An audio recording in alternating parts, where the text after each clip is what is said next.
Addressing official. Yeah.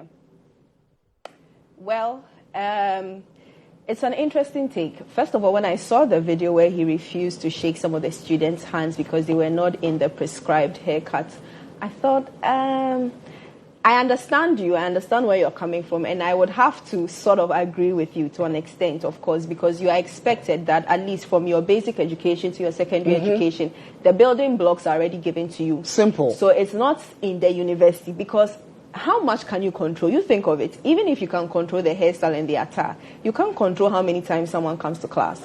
You can't control whether someone is coming to class. You cannot control some of the activities that go on in the school. And so it's more of misplaced priorities. And I say this with all respect, we've had controversies with schools.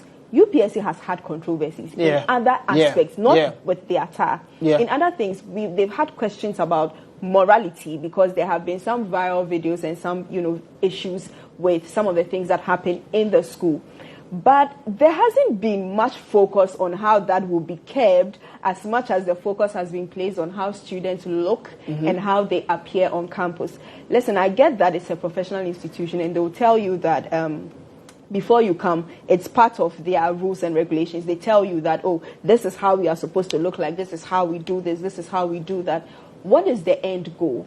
Is the end goal to ensure that the people they are churning out will dress professionally their entire life, which is not a realistic goal, or it is to instill some level of discipline? Because trust me, that 4 years will do very little in terms of discipline if someone has not had that from their basic education to secondary education. So let's not focus on electives and leave the core. When you do that, then it's like you are not having your priorities straight. So if you're a student in UPSA, they say you should dress official, you just dress official. If you check and you cannot, don't go to UPSA. I guess that's the only solution, because he would also insist that he's the authority in the school and what he wants, done should be done. So the control you can exercise is before you enter the school. Once you get into the school, I think there's very little you can do about it.